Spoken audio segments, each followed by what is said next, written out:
പറഞ്ഞാലോ എന്ത് വേണം? എന്തു വേണോന്നോ? ഞാൻ പലവട്ടം ആവർത്തിച്ചതേ പറയാനുള്ളൂ. നീ എത്രയും പെട്ടെന്ന് ഈ നാട്ടിൽ നിന്ന് തന്നെ പോണം. ഇതിനുള്ള മറുപടി ഞാൻ എത്രയോ പ്രാവശ്യം പറഞ്ഞു കഴിഞ്ഞു. എന്റെ കാര്യം എന്റെ മാത്രം കാര്യ. ഞാൻ കാരണം മറ്റാരും വിഷമിക്കുന്ന നിങ്ങൾ പേടിക്കണ്ട. അശ്വതി, ഞാൻ നിന്നോട് തർക്കിക്കാനൊന്നുമില്ല. നോക്ക്, അന്ന് നീ വീട്ടിൽ വന്നു. പാവം എന്റെ അമ്മ നിന്നെ കണ്ടിട്ടില്ലല്ലോ, അതുകൊണ്ട് മാത്രം അറിഞ്ഞില്ല. ദേ ആദി, നോക്ക്, എനിക്കധികം സംസാരിക്കാൻ താല്പര്യമില്ല. അശ്വതി, ഞാൻ പറഞ്ഞു, നീ കാരണം ഞാനും അമൃതയും തമ്മിലുള്ള ബന്ധം തന്നെ ഉലഞ്ഞതാ. നിങ്ങളുടെ വീട്ടുകാരി ഒന്നും എനിക്ക് കേൾക്കണ്ട ആദി. എന്തായാലും എനിക്ക് കുറെ കാര്യങ്ങൾ പറഞ്ഞേ പറ്റൂ. നാളെ നമ്മൾ അന്ന് കണ്ട് സംസാരിച്ചില്ലേ, അതേ സ്ഥലത്ത് വീണ്ടും വരണം 10 മണിക്ക്. ഞാൻ എത്ര പ്രാവശ്യം പറഞ്ഞതാ, എനിക്കിങ്ങനെ നിങ്ങളോട് സംസാരിക്കാൻ താല്പര്യമില്ല. എന്റെ അശ്വതി, നാളെ നീ ഒന്ന് വാ. നാളെ കഴിഞ്ഞാൽ ഞാൻ പിന്നെ നിർബന്ധിക്കില്ല. പ്ലീസ്, നീ വരണം. ശരി, ഒരിക്കൽ കൂടി ഞാൻ വരാം.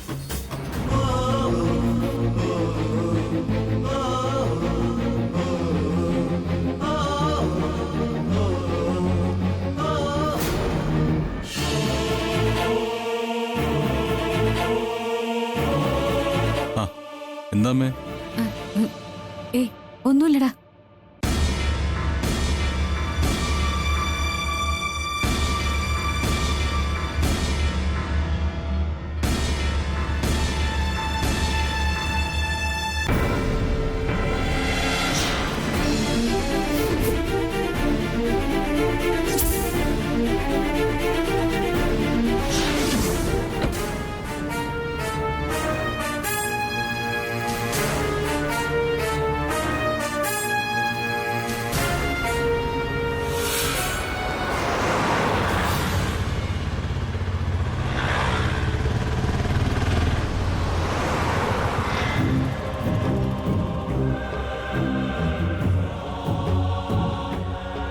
ചേട്ടാ,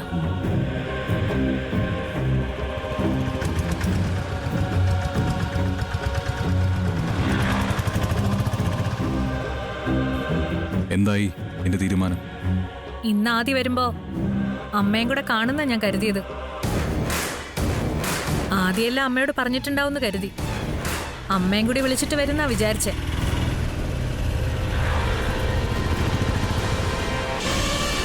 എന്താ മാഡം? ഒന്ന് വെയിറ്റ് ചെയ്യണേ, ഒരാള് വരാനുണ്ട്. എന്നിട്ട് നിങ്ങൾ രണ്ടുപേരും ചേർന്നാവും എന്നെ ഭീഷണിപ്പെടുത്താന്ന് വിചാരിച്ചു.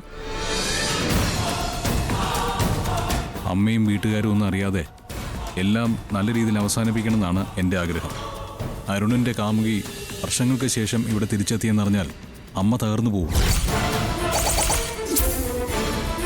അങ്ങനെ അങ്ങ് ഞെട്ടൊന്നും ഇല്ല ആദിത്യ. ഞാൻ രക്തം കൊടുത്ത ആളാ അമ്മ. എന്റെ കയ്യിലെ ദേ മോതിരം അണിയിച്ച് തന്നിട്ടുണ്ടമ്മ. അരുൺ മുൻപ് ഇഷ്ടപ്പെട്ടിരുന്ന ആളാണ് ഞാനെന്ന് അറിയുമ്പോഴേ അമ്മയ്ക്ക് സന്തോഷം ഉണ്ടാവുന്ന എനിക്ക് തോന്നുന്നേ. അമ്മ എന്നെ വീട്ടിലേക്ക് കൂട്ടിക്കൊണ്ടുപോയ ദിവസം ഞാൻ ആഗ്രഹിച്ചതാ അമ്മയോട് എല്ലാം തുറന്നു പറയണമെന്ന്. എന്റെ യഥാർത്ഥ പേര് അശ്വതിയല്ല, അഭിരാമിയാണെന്ന്. അരുൺ എന്നെയാണല്ലോ ആദ്യം വിവാഹം ചെയ്യാൻ ആലോചിച്ചത്. ആ എന്നെ അമ്മ പറഞ്ഞതിന് പ്രകാരം ആദി അരുണിൽ നിന്നും അകറ്റി. ഒക്കെ ഞാൻ അമ്മയോട് പറയാന്ന് കരുതിയതാ. അമ്മ വാത്സല്യത്തോടെ ലാളിച്ച കുട്ടി അമ്മയുടെ തന്നെ കൊച്ചുമോളാണെന്നും പറയണമെന്ന് കരുതി.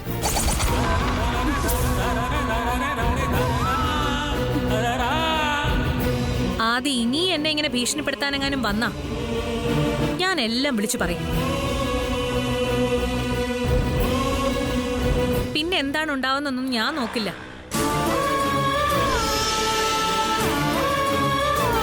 ഞാൻ ആദ്യമേ ആദിയോട് വ്യക്തമായിട്ട് പറഞ്ഞിരുന്നു, ഞാൻ ആരുടെയും കുടുംബമോ ജീവിതമോ തകർക്കാൻ വരുന്നില്ലാന്ന്. പക്ഷെ എന്നെ എന്റെ വഴിക്ക് വിട്ടില്ലെങ്കിൽ അടുത്ത ഞാൻ ചെയ്യാൻ പോകുന്നത് ചിലപ്പോ അരുണിനെ വിളിക്കലായിരിക്കും.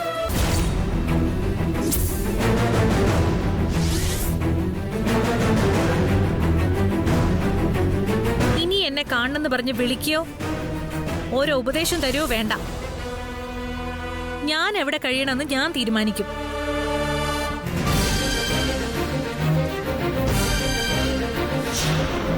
ഇനി എന്നെ ഭീഷണിപ്പെടുത്തിയ ഞാൻ ശ്രീകുട്ടിയെ ആ വീട്ടിൽ കൊണ്ട് നിർത്തും.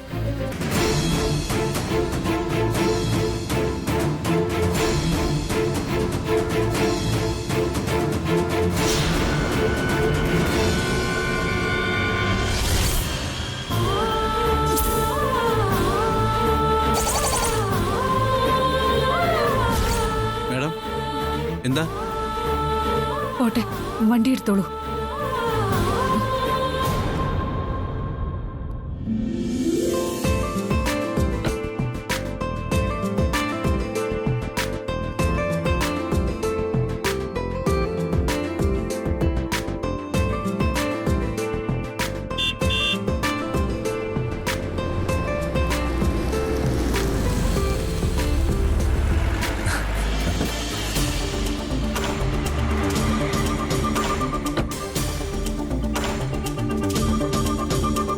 Hello Akhil. Hello sir. Head office proposal അംഗീകരിച്ചു. അതിന്റെ ഡീറ്റെയിൽസ് സംസാരിക്കാനാ അത്യാവശ്യമായിട്ട് അഖിലിനെ കാണുമെന്ന് പറഞ്ഞത്. കമ്പനിയുടെ വ്യവസ്ഥകൾ എന്തൊക്കെയാണ്? മാസത്തിൽ 2 കണ്ടന്റ് കൃത്യമായിട്ട് കിട്ടണം. കൃഷ്ണ തുളസിയുടെ പാട്ടുകളായിരിക്കണം അതിന്റെ ഹൈലൈറ്റ്. ഓക്കെ. മറ്റൊരു പ്രശസ്ത ഗ്രൂപ്പിന്റെ ഓഫർ വന്നതാ. അവരെ റിജക്ട് ചെയ്താണ് അഖിലിന്റെ കമ്പനിയുമായി കരാറ് വയ്ക്കുന്നത്. സോ ഒരു സാഹചര്യത്തിലും കണ്ടന്റ് മുടങ്ങാൻ പാടില്ല. No sir. ഒരു മാസത്തിൽ 2 എന്ന രീതിയിൽ കൃത്യമായും പ്രോഡക്റ്റ് കിട്ടണം. ഉറപ്പായിട്ടും കിട്ടിയിരിക്കും സർ. അറിയാമല്ലോ, അഖിൽ കരാർ ഒപ്പിട്ട് കഴിഞ്ഞാൽ വ്യവസ്ഥകൾ പാലിക്കുക തന്നെ വേണം. അല്ലെങ്കിൽ കമ്പനി വൻ തുകയായിരിക്കും ലീഗൽ നടപടികളിലേക്ക് പോകുന്നത്. അറിയാം സർ. സൺഷൈൻ ഗ്രൂപ്പിന്റെ രീതികൾ കൃത്യമായിട്ട് അറിയാം. ധന ബാൻഡിൽ നിന്നും 10 കോടി രൂപ നഷ്ടപരിഹാരം വാങ്ങിയത് വൻ വാർത്തയായിരുന്നല്ലോ. ഞാനിതൊക്കെ പറയുന്നത് കരാറിന്റെ പ്രാധാന്യം അഖിലിന് ബോധ്യപ്പെടാൻ വേണ്ടിയാ കേട്ടോ. എല്ലാം വ്യക്തമായിട്ട് മനസ്സിലാക്കി തന്നെയാണ് ഞാൻ ഈ പ്രപ്പോസൽ അയച്ചത്.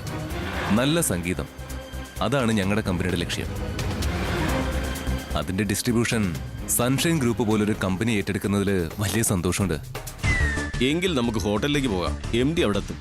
എഗ്രിമെന്റ് സൈൻ ചെയ്ത് അഡ്വാൻസ് തുകയും കൈപ്പറ്റാം. Okay sir. See you there.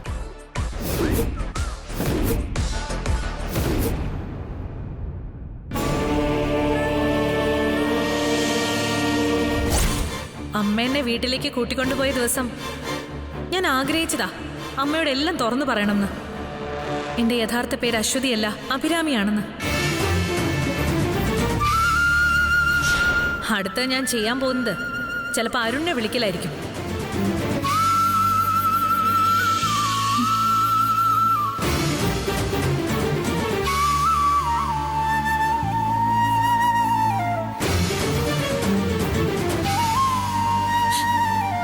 അമ്മേ,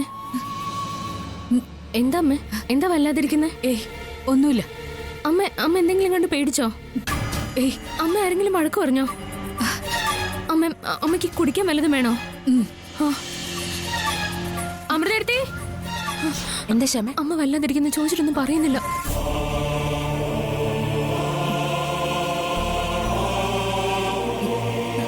എന്തു പറ്റി അമ്മേ? എന്താ അമ്മേ? എന്തു പറ്റി? ഒന്നുമില്ല അമ്മേ. ദാ ചോദിച്ചിട്ടൊന്നും പറയുന്നില്ല. എന്താ അമ്മേ വെള്ളമൊക്കെ എങ്ങനെ കുടിക്കുന്നേ? വെള്ളം കുടിച്ചത് ദാഹിച്ചിട്ടാ. എന്താ എനിക്ക് വെള്ളം കുടിച്ചൂടെ? എന്തൊക്കെ അറിയണ്ടേ? എന്താ അമ്മേ മുഖമൊക്കെ വല്ലാതിരിക്കുന്നേ? ഒന്നുമില്ലെന്ന് പറഞ്ഞില്ലേ? വെറുതെ എന്നെ ദേഷ്യം പിടിപ്പിക്കരുത്. ഞാൻ അല്പം വെയിൽ കൊണ്ടു, അതിന്റെ ഒരു തലവേദനയാ. മനുഷ്യർക്ക് തലവേദന വന്നൂടെ? കുറച്ചു നേരത്തേക്ക് ആരും എന്നെ വിളിക്കണ്ട. ഞാനൊന്ന് കിടക്കാൻ പോവാ. മാറ.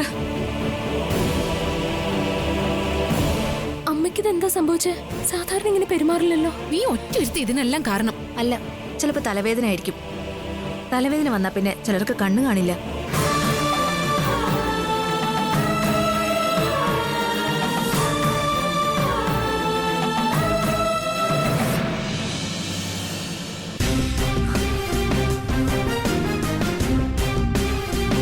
സൈൻ ചെയ്തോ.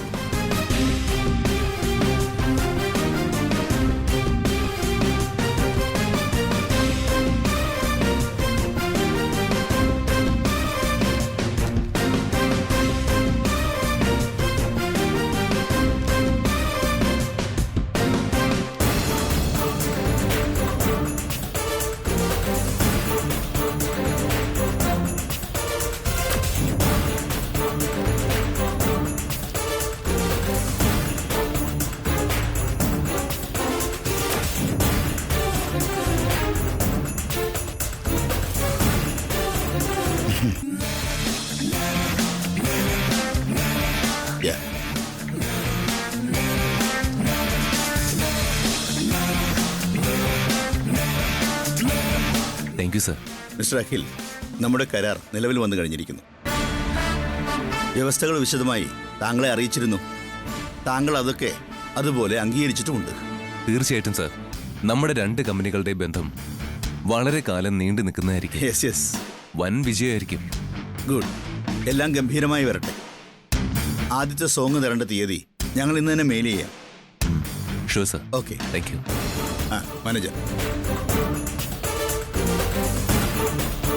ഇത് താങ്കൾക്കുള്ള അഡ്വാൻസ്.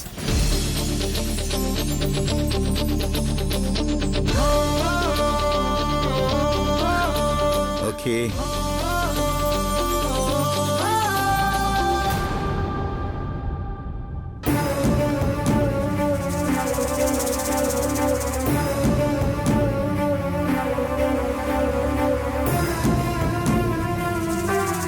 ശ്യാമേ,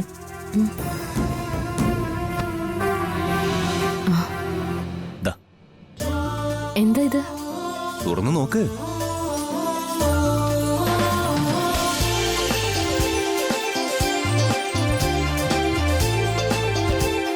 അയ്യോ, ഇതെന്താ ഇത്ര വലിയ എമൗണ്ട്? പറഞ്ഞില്ലേ, സൺഷൈൻ മ്യൂസിക് കമ്പനിയുമായി നമ്മൾ കരാർ ഒപ്പുവെച്ചു. അഡ്വാൻസ് തുകയാണിത്. സർ, സർ, ഇതൊരു വലിയ ഉത്തരവാദിത്തം നമ്മൾ ഏറ്റെടുത്തിരിക്കുന്നത്. അതെ, സൺഷൈൻ കമ്പനി എല്ലാ കാര്യത്തിലും ഷാർപ്പാണ്. നമ്മൾ മുന്നോട്ട് വെച്ച ഡിമാൻഡുകളൊക്കെ അവർ അംഗീകരിച്ചു. അപ്പോ കരാറിൽ പറയുന്ന കാര്യങ്ങള് നമ്മൾ നടത്തി കൊടുക്കണം. 1 മാസം അവര് 2 സോങ്ങാണ് ആവശ്യപ്പെടുന്നത്. അത് കൃത്യമായിട്ട് നമ്മൾ കൊടുക്കണം. അത് രണ്ടും താൻ തന്നെ പാടുകയും വേണം. അതിനുവേണ്ടി സാധകം ചെയ്യുന്ന സമയം കൂട്ടുകയും വേണം. സത്യം പറഞ്ഞാ എന്റെ മനസ്സങ്ങ് ആകെ വല്ലാതിരിക്കുക. പാട്ടിൽ എത്രത്തോളം ശ്രദ്ധിക്കാൻ പറ്റുമെന്നുള്ള സംശയമുണ്ട്. ആ, അതിനിവിടെ പുതിയ സംഭവമൊന്നും ഉണ്ടായിട്ടില്ലല്ലോ. അഖിൽ സർ, അമ്മയ്ക്ക് എന്തോ ഒരു ദേഷ്യവും വിഷമവും ഒക്കെ ഉള്ളതുപോലെ 2 ദിവസമായി തുടങ്ങിയിട്ട്. ചോദിച്ചിട്ടാണെങ്കിലോ വ്യക്തമായിട്ടൊന്നും പറയുന്നുമില്ല. തലവേദന, ക്ഷീണം അങ്ങനെയൊക്കെ പറയാം, അല്ലാതെ വ്യക്തമായിട്ടൊന്നും പറയുന്നുമില്ല. എടോ, നമ്മളിതൊന്നും അത്ര കാര്യമായിട്ടെടുക്കാൻ പാടില്ല. ഒന്നാമത് താൻ ഒരു കലാകാരിയാണ്. കലാകാരന്മാരും കലാകാരികളും പ്രത്യേകം ശ്രദ്ധിക്കേണ്ടത് മനസ്സ് അസ്വസ്ഥമാക്കാൻ പാടില്ല എന്നതാണ്. താൻ പാട്ടിൽ മാത്രം ശ്രദ്ധിച്ചാൽ മതി. ചുറ്റുപാടും എന്ത് വേണമെങ്കിലും നടന്നോട്ടെ, പക്ഷെ താൻ അതിലൊന്നും ഇടപെടില്ലെന്ന് തീരുമാനിച്ചുറപ്പിക്കണം.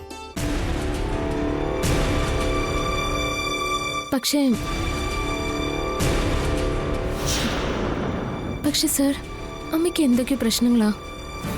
അധികം വൈകാതെ തന്നെ നമ്മുടെ വീട്ടില് ഒരു പൊട്ടിത്തെറി തന്നെ നടക്കുമെന്നുള്ള സംശയം എനിക്കുണ്ട്. പൊട്ടിത്തെറിക്കട്ടെ, നമുക്ക് അപ്പം നോക്കാം.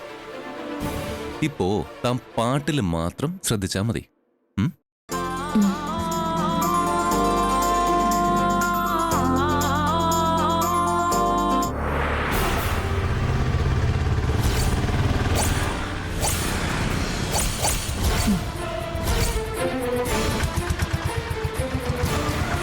ആ മോളെ,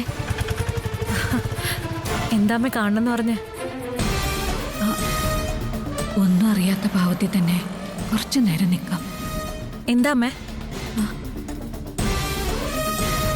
ഒന്നുമില്ല മോളെ, എന്തോ ഇടയ്ക്കിടയ്ക്ക് അങ്ങനെ ഒരു തോന്നൽ വരുന്നു മോളെ കാണണമെന്ന്. ഞാനും അമ്മയെക്കുറിച്ച് ചിന്തിക്കും. എന്നെ മോക്ക് അത്രയ്ക്ക് ഇഷ്ടമാണല്ലേ? വലിയ ഇഷ്ടമേ. അന്ന് വീട്ടിൽ വന്നിട്ട് മോളെന്താ ആരോടും ഒന്നും പറയാതെ പെട്ടെന്ന് പോയി കളഞ്ഞത്? അമ്മ, അത് പിന്നെ അതെന്തോ ആവട്ടെ, എന്തെങ്കിലും അത്യാവശ്യം കാണുമായിരിക്കും അല്ലേ? ആ അതെ അമ്മേ. ഞാനിപ്പോ വന്നതേ പ്രത്യേകമായിട്ട് ഒരു കാര്യം പറയാൻ കൂടിയിട്ടാ. മോക്ക് ഞങ്ങളുടെ കമ്പനിയിൽ ഒരു ജോലി തരാൻ തീരുമാനിച്ചു. അയ്യോ അമ്മ, അത് വേണ്ട, അത് വേണ്ടമ്മേ. അങ്ങനെ പറഞ്ഞാലൊന്നും പറ്റില്ല. മോക്ക് വേണ്ടി ഞാൻ റെക്കമെൻഡ് ചെയ്തു കഴിഞ്ഞു. എനിക്ക് രക്തം തന്ന ആളിന് ഞാനൊരു ജോലിയെങ്കിലും തരണ്ടേ? അമ്മയുടെ നല്ല മനസ്സിന് നന്ദിയുണ്ടമ്മേ. പക്ഷെ എനിക്ക് പെട്ടെന്ന് തന്നെ ഒരു ജോലി ശരിയാവും. ആ, അത് വിട്ടേക്ക്. അവിടെ കിട്ടുന്നതിന്റെ ഇരട്ടി ശമ്പളം മോക്ക് ഇവിടെ തരും. അഖിയോടും അരുണിനോടും ആദിയോടും ഞാൻ സംസാരിച്ചു. 3 പേർക്ക് സമ്മതം. അരുണിന്റെ സെക്ഷനിലായിരിക്കും മോളെ പോസ്റ്റ് ചെയ്യുന്നത്.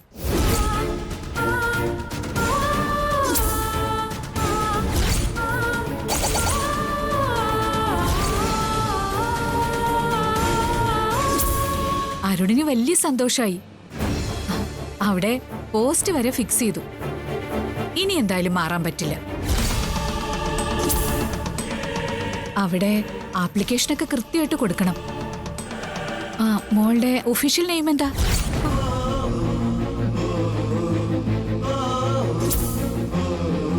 അശ്വതി എന്ന് തന്നെയാണോ? അത് എന്താ മോളെ ചോദിച്ചത് കേട്ടില്ലേ? അശ്വതി എന്നല്ലേ പേര്? അല്ല അല്ലേ? ഞാനൊന്ന് ഊഹിച്ചു നോക്കട്ടെ. മോളുടെ രൂപവും രീതികളും ഒക്കെ വെച്ചിട്ട് ഒന്ന് ഊഹിക്കട്ടെ. ആ, കിട്ടി, പേര് കിട്ടി.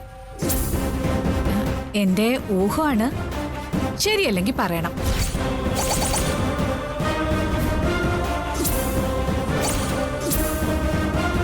അഭിരാമി. അഭിരാമി എന്നാണോ മോളുടെ പേര്? അല്ലേ? അഭിരാമി എന്നല്ലേ? സത്യം പറ.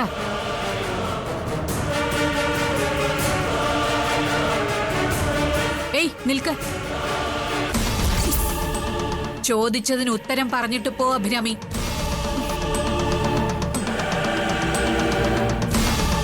ഉത്തരം പറയിക്കാതെ ഇവിടുന്ന് ഞാൻ വിടുവെന്ന് കരുതണ്ട. അഭിരാമി എന്നല്ലേ പേര്? അമ്മ, ഞാനതിന് പ്രത്യേകിച്ച് എടുത്തു പറയേണ്ട കാര്യമുണ്ടോ? ഉണ്ട്, കാര്യമുണ്ട്. നിന്റെ നാവിന്ന് തന്നെ എനിക്കത് കേൾക്കണം. അതെ, എന്റെ പേര് അഭിരാമി എന്നാ. ആ പഴയ അഭിരാമിയാണ് ഞാൻ, അരുണിന്റെ മകളുടെ അമ്മ.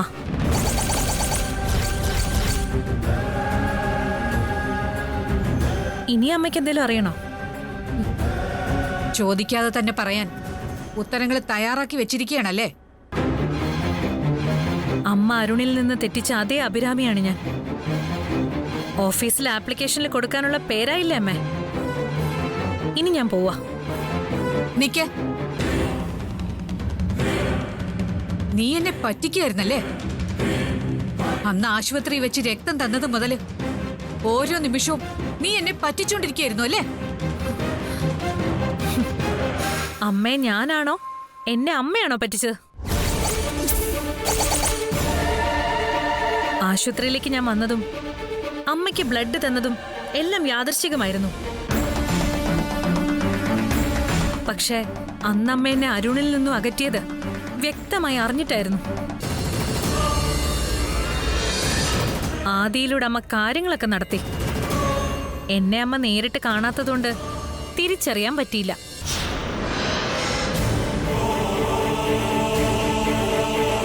പക്ഷേ മുമ്പ് എന്നോട് കാണിച്ച സ്നേഹത്തിന് പകരമായിട്ട് വിധി എനിക്ക് അമ്മയുടെ സ്നേഹം തന്നു.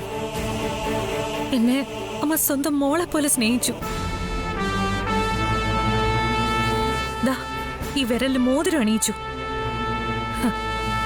എന്റെ മോളെ സ്വന്തം കൊച്ചുമോളായിട്ട് ലാളിച്ചു. ഞാൻ ആ വീട്ടിലെ അംഗമാണെന്ന് വരെ പറഞ്ഞു. അത് ശരി. ആ പറഞ്ഞതൊക്കെ മനസ്സിൽ ഉറപ്പിച്ചു നടക്കുകയാണോ?